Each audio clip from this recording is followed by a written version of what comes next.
Bonjour mes délicieux co-créateurs, c'est Lilou, je suis à Paris pour une nouvelle interview. Cette interview est sur l'argent.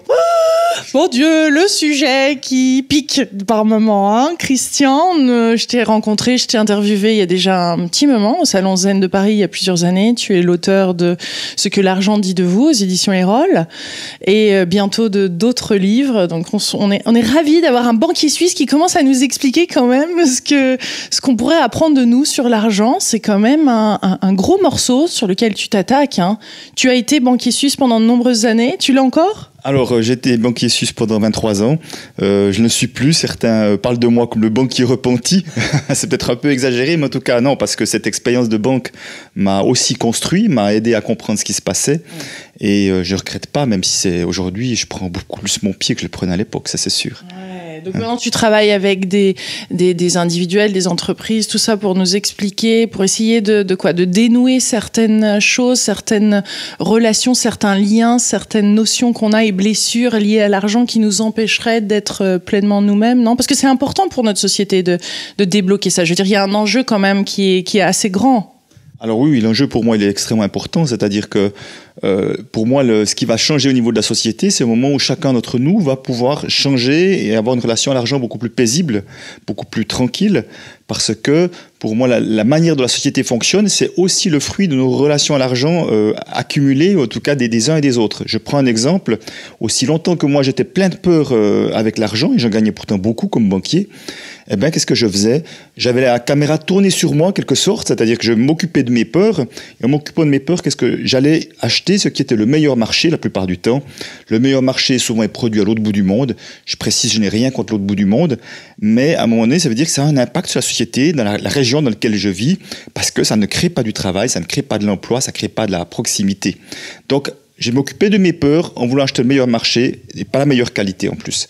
Au moment donné où j'étais plus paisible avec l'argent, plus serein, j'ai commencé non seulement à regarder ce qui était OK pour moi, mais quel était l'impact de mes actions avec l'argent dans l'environnement dans lequel j'étais.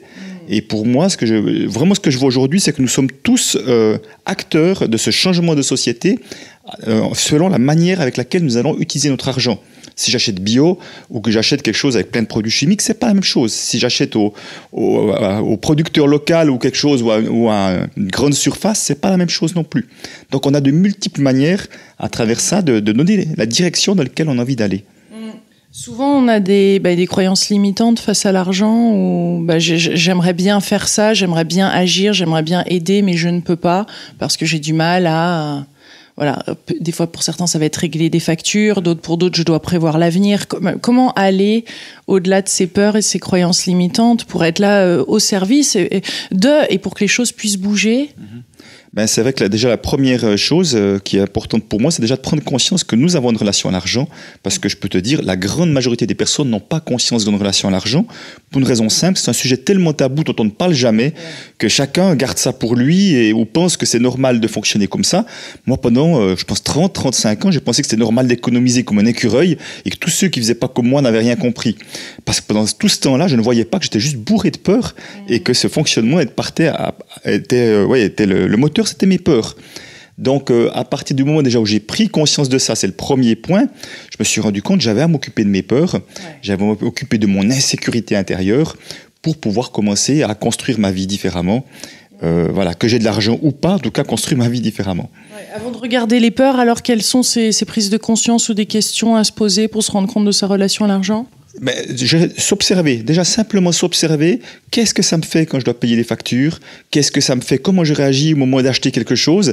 Nombre de personnes me disent dès que je vois quelque chose, je serai prêt à l'offrir aux autres, mais pour moi, jamais de la vie mettre ce prix-là. Donc ça montre déjà qu'on ne s'accorde pas, on n'est bien souvent pas très généreux avec nous-mêmes, on peut l'être avec les autres, mais pas avec nous-mêmes. Donc pour moi, c'est un reflet de l'amour qu'on a pour soi, quoi. De la même manière, est-ce que j'arrive à me traiter comme je traiterais mon meilleur ami, les personnes qui me sont le plus chères, d'être la même chose avec moi? Et je peux te dire par expérience, j'étais longtemps là-dedans aussi, que c'est pas le cas pour beaucoup d'entre nous. Donc pour moi, être en amour avec soi-même, ça veut dire qu'on va aussi être généreux avec soi-même de plein de manières, y compris avec l'argent, mais de plein d'autres manières également, où on va compter autant que les autres. Intéressant le mot compter, autant que les autres. Ouais. Donc c'est comment retrouver ce juste équilibre. Donc c'est en guérissant, tu nous dis, ces peurs, parce que je vois bon, avec toutes les personnes que j'interviewe, les auteurs, les entrepreneurs, mais encore plus on le voit dans les thérapeutes ou psychothérapeutes, etc. Il y a ce souci de trouver sa valeur, entre guillemets, hein. Ça aussi. Oui, c'est justement en lien avec ce que je disais, donc la notion d'amour de soi, la notion d'estime de soi. L'estime de soi, pour moi, c'est notre construction intérieure. Ouais. Hein, en quelque sorte, comme quand on construit une maison, on va d'abord poser des fondations. Ce sont nos fondations intérieures. Et effectivement, plus j'ai un regard positif sur moi-même, donc pas positif dans le sens égotique, mais positif, un regard bienveillant et en pouvant voir mes qualités, plus j'arriverai à valoriser ce que je fais parce que j'ai déjà un regard qui est positif avec moi-même. Donc ça, c'est effectivement extrêmement important, mais surtout aussi, ce que je peux voir, c'est qu'il y a beaucoup de choses qui se passent au niveau familial. Ouais. C'est-à-dire que nous sommes tous issus d'une famille, d'un système généalogique, avec tout un historique, et que nous le veuillons ou non, nous portons cet historique en nous. Et je vois que bien souvent, dans les ateliers, nous travaillons la déloyauté familiale, qui sont pour moi des autorisations à faire autrement, et pas du désamour, je précise, parce que des personnes ont peur et disent « Non, mais des loyautés, je ne les aime plus ». Non, ça n'a rien à voir. On va simplement s'autoriser à faire autrement, c'est-à-dire que si je viens, par exemple, d'un milieu modeste, je vais m'autoriser peut-être à sortir de ce milieu-là et m'autoriser à gagner plus d'argent, plutôt que rester en appartenance et à rester... Quand je dis petit, c'est pas péjoratif, hein, mais je dis dans le sens de ce qui est possible en termes de recevoir. Hein. Si par exemple dans ma famille on a toujours fait médecin, fonctionnaire ou enseignant, je vais être déloyal pour m'autoriser à faire ce que j'ai vraiment envie de faire dans la vie, par exemple aussi. Donc il y a plein de choses qui nous retiennent, qui nous lient en quelque sorte dans le sens attachement, et qui fait qu'on n'arrive pas à se libérer pleinement dans la vie, y compris avec l'argent. Donc c'est vraiment sortir de sa zone de confort, essayer de nouvelles choses, s'autoriser à... Et là, on commence à se rendre encore plus compte de ce lien qu'on a, de ce rapport à l'argent. Oui, effectivement, c'est vraiment ça, parce qu'en fait, ce qui se passe, c'est que nous collons tous, je crois en tout cas une très grande majorité d'entre nous, nous collons des choses sur l'argent que n'est pas l'argent. C'est-à-dire que certains vont y coller, comme moi pendant longtemps, sa sécurité, la liberté, le confort, l'autonomie. D'autres vont y coller des choses très négatives, c'est le stress, c'est une source de conflit. Donc nous collons sur l'argent, et en fonction de ce que nous collons, nous aurons des comportements qui seront ce qu'ils sont, mais qui ne sont pas porteurs. C'est ça que je vois. Donc au moment donné où on commence à pouvoir décoller ces choses les unes après les autres, on va revoir l'argent pour ce que c'est, uniquement ce que c'est, et à partir de là, on voit que l'argent, ce ne sont que des bouts de papier et des chiffres. Alors que visiblement, la plupart d'entre nous ne voyons pas ça comme des bouts de papier et des chiffres quand on voit tout ce qu'on fait pour l'argent, ou tout ce qu'on ne fait pas. Parce que ça peut être une grande excuse pour vivre ses rêves. Bon, j'ai des enfants à ma charge. Toi, c'était ton cas. Hein, parle-nous de ça, parce que il y a aussi ça, ce rapport à la famille, à l'argent, à être là pour eux. Oui, effectivement, je vois à quel point nous nous créons des pièges nous-mêmes. L'exemple, l'expression, j'ai des enfants à charge. Hein. Moi, j'ai fait 1 charge, 2 charges, 3 charges. J'ai 3 enfants. Donc, mais il y a beaucoup de personnes qui utilisent j'ai 3 enfants à charge, comme si c'était des charges que je devais porter et qui devenaient quelque part des prisons. Et bien des personnes disent oui, je ferais bien autre chose, j'ai tellement envie de faire autre chose, mais je ne peux pas, j'ai des enfants à charge. Et encore une fois, c'est une fausse excuse. On ne fait bien sûr pas n'importe quoi quand on a des enfants, mais j'aurais pu dire ça pendant longtemps la même chose, et le jour où j'ai changé de métier, j'avais 2 enfants aux études, ça me posait aucun problème parce qu'intérieurement j'étais prêt, j'avais de la foi en moi et en mes projets, j'avais plus de doutes. Alors que pendant longtemps, quand j'avais des doutes, j'aurais dit c'est parce que j'ai des enfants à charge. Les enfants, ils sont pour rien. Simplement, c'est important de ne pas de regarder les bonnes raisons. Les bonnes raisons, c'est pas mes enfants, c'est que moi, je suis pas prêt intérieurement. Il y a plein de gens qui ont des enfants et qui se lancent dans leur projet avec confiance, et ça marche. Donc ça, c'est une première prison. Une deuxième prison que je vois parfois, c'est des personnes qui me disent « Ah ben oui, j'ai un appartement, j'ai une maison, je dois payer pendant 20 ans, je ne peux pas. » C'est quand même extraordinaire qu'on achète un appartement, une maison, que ça devienne une prison, là aussi. C'est quand même pas le but. Hein. On veut être chez soi pour se sentir libre, et pour certains, ça devient une prison parce que ça devient des charges, encore une fois. Donc on voit que, encore une fois, c'est plus que la réalité, c'est le regard que j'ai sur la réalité qui sont mes propres prisons, en fait. Mes propres croyances. Je suppose qu'au-delà de tout ça, il y a aussi la partie où on est peut-être mal éduqué ou informé par rapport à ça, où on a reçu aussi, il y a une information par rapport à l'argent, ou ce qu'il faut faire, ou au placement, ou à gérer, qui a été aussi, je veux dire, il y a une éducation également à refaire peut-être. Alors oui, déjà, bon, pour certains, il n'y a eu pas d'éducation du tout, ou pour d'autres, il y a eu une éducation, mais qui était très stricte. C'est comme ça qu'on doit faire, et c'est pour ça que la déloyauté est importante, parce que bien des personnes refont le même schéma que leurs parents, même si ce schéma n'était pas gagnant, même si ça ne générait pas du bonheur pour eux, parce que c'est la seule manière que j'ai vue de faire, et effectivement, je vais faire la même chose. Donc, c'est plutôt parfois de regarder avec un peu de recul en disant, mais finalement, le modèle que j'ai eu, est-ce qu'il me fait envie ? Et c'est ça que j'aimerais. J'aimerais vivre la même chose. Et si, pour certains, dit oui, vivre comme mes parents, c'est génial, tant mieux pour eux. Et pour d'autres, on dit, peut-être non, il y a des choses qui étaient OK, mais d'autres choses, j'ai envie de faire autrement. J'ai envie d'oser plus. J'ai envie de faire d'autres choses. Et effectivement, là, c'est important de ne pas avoir peur, parce que souvent les peurs, c'est dire si je fais autrement que le modèle, j'ai peur d'être rejeté, j'ai peur qu'on ne veut plus de moi, donc il y a des questions d'appartenance qui se jouent. Alors qu'au fait, la seule chose dont je suis sûr, c'est que moi, je vais me trimballer avec moi-même toute ma vie, jusqu'au dernier jour. Donc, comment être moins heureux avec le couple que je forme avec moi-même, si je peux utiliser cette expression-là. Les autres, ce sont les autres, mais déjà de moi à moi, ça se passe bien, c'est quand même nettement mieux. Ouais. C'est ça que j'étais surprise en participant à ton stage, c'est de voir qu'il y avait des exercices sur, qui étaient bien au-delà de l'argent, qui étaient sur notre relation à nous-mêmes, à nos parents. Et il y a tu utilises pas mal les constellations familiales, un peu l'autre personne joue un rôle. Explique-nous pourquoi tu as décidé d'incorporer ça et à quel point c'est important. Oui, alors c'est assez récent que j'ai incorporé cette partie-là. Je suis moi-même formé aux constellations systémiques familiales. Et puis j'ai vu effectivement que dès qu'on travaillait quelque chose en lien avec des générations et qu'on faisait dire des phrases de guérison, en quelque sorte, face à des membres donc des membres de cette famille, ou des personnes qui vont représenter les membres de cette famille, effectivement l'effet est encore plus fort, c'est plus libérateur, c'est un défi un peu plus important que de le dire devant quelqu'un, que de le dire tout seul à sa place. Et j'ai vu que, en tout cas, ça avait un impact plus important. Donc, moi-même, je suis un grand fan de ce côté systémique. J'ai vu que je vois vraiment l'impact que ça, et je trouve que chaque fois, je peux trouver autre chose qui permet d'augmenter l'impact, favoriser la libération.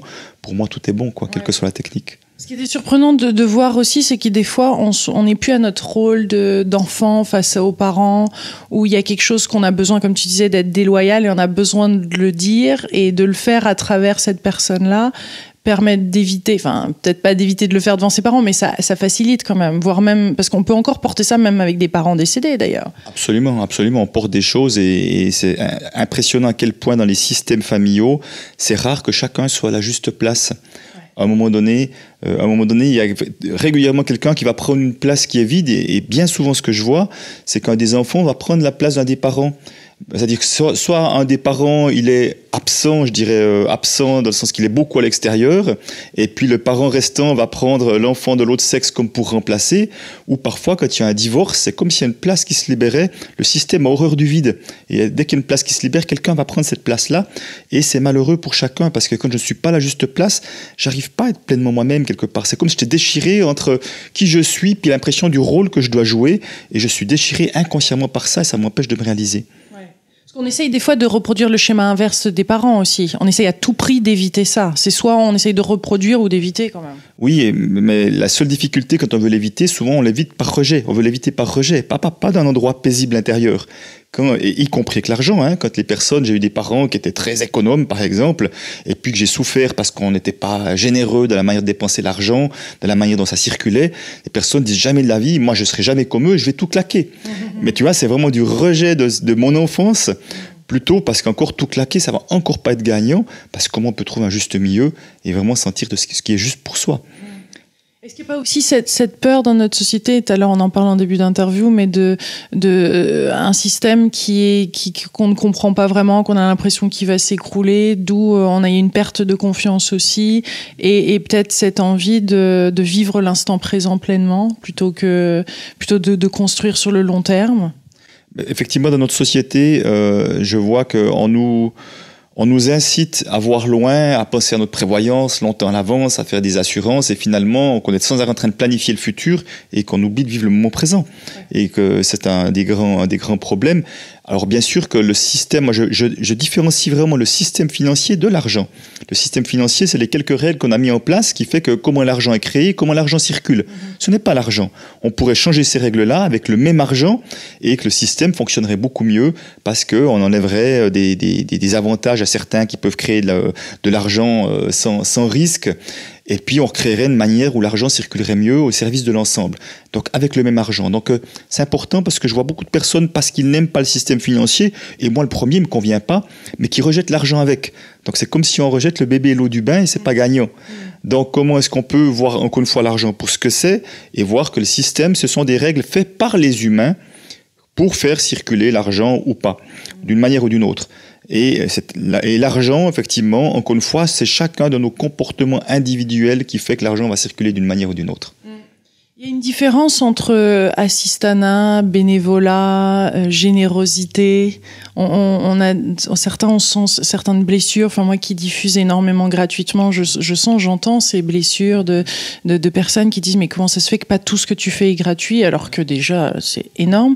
Donc je me demande, il y a cette espèce de truc où on attend que des autres toujours encore ce côté un peu assisté qui attend peut-être que d'autres le fassent à notre place. Enfin, je dirais, il y a une prise de responsabilité quand même à un moment, non? Alors pour moi, ce que tu as dit est parfaitement juste. À un moment donné, j'attends des autres qui me donnent ce que je n'arrive pas à me donner à moi-même. Ouais. Et ça devient une forme d'exigence, voire presque de dictature. Je vois parfois, il y a presque une forme de dictature du gratuit, c'est-à-dire que tout le monde aime que tout soit gratuit. Et puis, je trouve qu'il y a de plus en plus de choses gratuites, et à l'image de ce que tu fais, je trouve que c'est incroyable. Imagine, juste 10 ans, 20 ans en arrière, quelle était la différence par rapport à aujourd'hui. Hein. Aujourd'hui, à l'époque, on devait aller dans une bibliothèque pour pouvoir trouver éventuellement des livres où on ne payait pas, ou presque rien, une petite cotisation. Aujourd'hui, sur le net, c'est juste énorme. Mais c'est pas parce qu'il y a beaucoup plus de choses gratuites que tout doit être gratuit. Encore une fois, c'est de trouver cette juste limite. Après, par rapport au bénévolat, ce qui est intéressant, c'est que pour avoir eu l'occasion de travailler avec des bénévoles, j'ai pu me rendre compte qu'une partie des gens, mais je dis bien une partie des gens qui travaillent dans le bénévolat sont des personnes qui n'aiment pas l'argent et qui rejettent l'argent. Et leur manière, qui repoussent l'argent. Donc, leur manière de ne pas avoir affaire à l'argent, c'est de travailler de travailler en bénévole. Et encore une fois, j'ai surtout rien contre le bénévole, mais c'est important de voir de quel endroit intérieur ça part.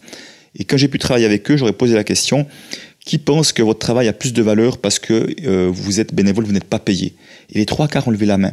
Donc leur croyance est très claire. Hein. C'est comme si dès le moment où il y avait de l'argent, ça salissait la valeur du travail. Ouais. Personnellement, je ne le crois pas. Je crois que ce qui compte, c'est un, les compétences, bien sûr, qu'on a pour faire cette activité-là. Puis deux, c'est le cœur qu'on va y mettre. Ouais. Et le cœur qu'on y met, c'est pas une histoire d'argent. On peut mettre du cœur en étant payé, on peut mettre du cœur en n'étant pas payé, ou pas de cœur en n'étant pas payé, ou payé d'ailleurs aussi. Ouais. Donc c'est vraiment ça qui fait la différence. Ouais. Donc idéalement, c'est quoi alors ce rapport à l'argent? Le rapport à l'argent, idéalement, au moment où je remets l'argent à sa juste place et que j'arrête de projeter sur l'argent des choses sur l'argent que n'est pas l'argent, l'argent, c'est juste quelque chose qui est au service de ma vie, au service de mes projets de vie. Donc c'est pas quelque chose auquel je vais courir après, c'est quelque chose que je vais attirer et finalement, mais comme une conséquence, et j'insiste vraiment, parce que c'est la grosse différence qu'il y a dans notre société, où il y a tous ceux qui se battent pour en avoir plus comme un but en soi, alors que là, moi, je vais focaliser mon énergie sur ce qui me passionne, en lien avec mon feu intérieur, hein, qui fait que là, qu'est-ce que j'ai à donner au monde, hein, à travers mes qualités, mes dons, mes talents, et puis la conséquence, effectivement, une fois que j'aurai pacifié ma relation à l'argent, c'est qu'il y aura toujours assez d'argent. Parfois, il y en aura plus, parfois, il y aura toujours ce qu'il faut, mais il y aura toujours ce qu'il faut, et bien plus que de l'argent, d'ailleurs. On va attirer plein de choses, hein, les coïncidences de la vie qui fait qu'on va attirer les bonnes personnes, les bonnes choses, qui fait qu'on pourra mener à bien nos projets, comme Paulo Coelho le disait si bien, en disant que quand on est dans sa légende personnelle, tout l'univers va conspirer à ce que nous réussissions. Donc on va faire les bonnes rencontres, etc. Donc à partir de là, pour moi c'est possible, dès le moment où on a déjà solidifié ces fondations intérieures de soi à soi. Et là, effectivement, on va pouvoir rentrer ce que j'appelle dans la confiance en la vie, c'est-à-dire cette certitude que la vie est bonne et va m'amener les expériences que j'ai à vivre, même si parfois elles ne sont pas toujours confortables, c'est vrai, mais c'est ce qui va m'être amené à vivre pour continuer ma croissance personnelle, mais aussi va m'amener les bonnes rencontres, les bonnes personnes qui vont m'aider à avancer, qui fait que à partir de là, je n'ai plus à me soucier de demain, après-demain et tout ça. Je peux vivre pleinement le moment présent parce que je sais que quoi qu'il arrive, de toute façon, je n'ai pas beaucoup d'impact là-dessus et j'ai confiance que et j'ai les capacités à y faire face, et j'ai les capacités, ou en tout cas la vie m'amènera les bonnes personnes, les bons soutiens pour m'aider à aller de l'avant. Et là, on est beaucoup plus tranquille, plus serein, on peut vraiment se focaliser sur le moment présent, dans la gratitude, et vivre avec vraiment plaisir ce qui nous est offert de vivre.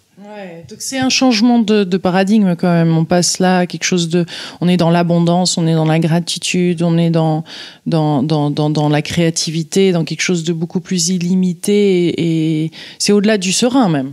Oui, oui, alors effectivement, pour moi, il y a vraiment la notion de se relier à plus grand que nous, derrière tout ça. Certains y mettront une religion ou pas de religion, ça appartient à chacun de le voir, mais effectivement, c'est vraiment cette histoire d'unité qu'on fait partie de quelque chose de beaucoup plus grand. Et ça nous donne une forme de force intérieure et d'humilité, de force intérieure. C'est un peu le paradoxe, en fait, derrière tout ça. Ouais. Mais en même temps, qui fait que, comme tu dis, c'est plus que ça. Et effectivement, pour moi, dans ce nouveau paradigme, ça veut dire qu'on aura effectivement fait en sorte qu'on sera en capacité à ce que les choses circulent beaucoup mieux. C'est-à-dire que si on avait deux tuyaux à l'intérieur de nous, qui est le tuyau du recevoir et le tuyau du donner, les deux sont débouchés. Parce que bien souvent, chez certains d'entre nous, il y a un bout de tuyau qui est bouché, et puis on n'arrive pas à donner parce qu'il y a des peurs, ou on n'arrive pas vraiment à recevoir parce qu'on pense qu'on ne mérite pas. Et dès le moment où les deux tuyaux sont bien débouchés, ça circule, quoi.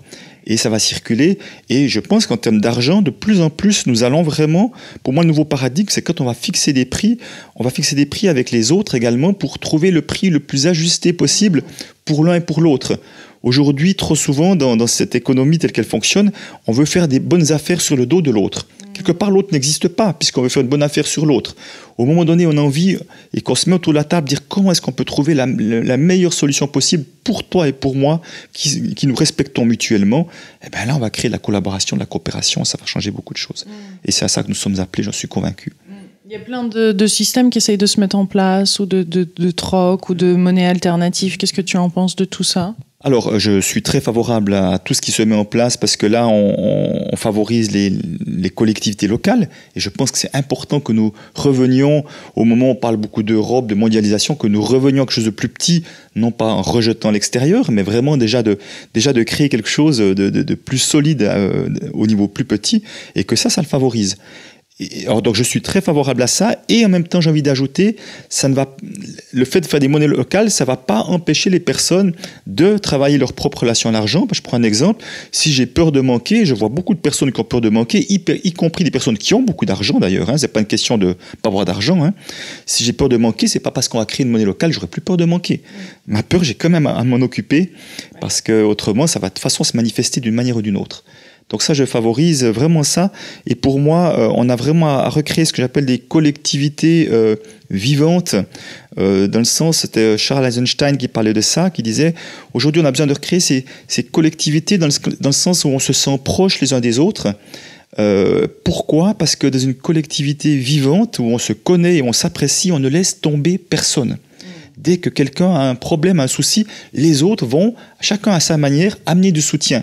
Et quand on fait partie de ces collectivités, qu'elles s'appellent famille, qu'elles s'appellent amis, qu'elles s'appellent paroisses religieuses, c'est égal comment on les nomme, mais dès le moment où on fait partie de ces collectivités, on peut se relâcher, se relaxer en disant « s'il m'arrive quelque chose, j'ai pas besoin d'avoir 10 000 réserves derrière pour me débrouiller tout seul.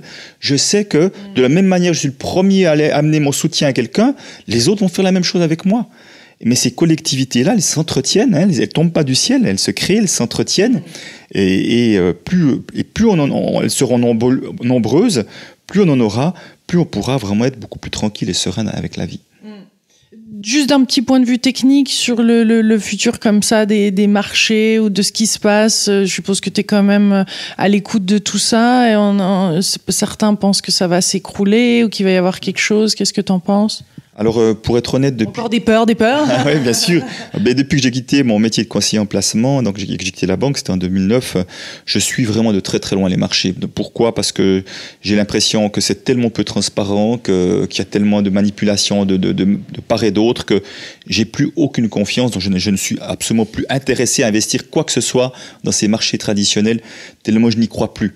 Donc c'est vrai que j'ai l'impression que comme tout est artificiel, c'est-à-dire que tout peut s'effondrer du jour au lendemain, mais quand je dis du jour au lendemain, est-ce que ça sera dans 6 mois, 1 année, 3 ans, 5 ans ? Je n'en sais rien du tout, mais en tout cas je n'ai pas confiance, donc j'ai pas envie moi de mettre de l'argent, d'investir de l'argent là-dedans en tout cas, ça c'est clair. Ouais. Un petit mot de la fin positif sur ton livre, sur un message, sur quelque chose qu'on n'a peut-être pas mentionné ici, mais qui est important de dire dans cette interview. En tout cas, moi, ce qui me paraît important, c'est vraiment comment on peut, chacun au quotidien, se reconnecter à notre intérieur, à ce feu qui est là. Nous avons tous un feu qui est là, avec des talents, avec des dons. Parfois, si on ne le sent pas, c'est qu'on ne s'est pas autorisé à le voir encore. Et chaque fois qu'on peut revenir à ça, il y a que de la joie qui émerge. Et moi, vraiment, la joie, c'est mon baromètre quotidien. Si à un moment donné, je ressens pas de la joie, c'est que je me suis désaligné. Qu'est-ce que je remets en place pour me réaligner? Et je trouve que la vie est tellement belle. Bien sûr que je vois qu'il y a des événements dans le monde qui sont pas drôles, et en même temps, il y a tellement de choses formidables. Et moi, j'ai vraiment envie, et je trouve ce que tu fais aussi permet de le voir. J'ai vraiment envie de focaliser mon énergie aussi à contribuer à ce qu'il y ait de plus en plus de choses formidables, parce que je crois que c'est par la base que les choses vont changer. Et moi, je suis optimiste par rapport à ça. Moi aussi. Merci beaucoup, Christian. Merci de cette délicieuse interview. On vous embrasse très fort, mes délicieux co-créateurs. Ce que l'argent dit de vous, un merveilleux livre, un ouvrage à lire. On vous embrasse très très fort. À très vite pour une prochaine interview. Merci. Gros bisous.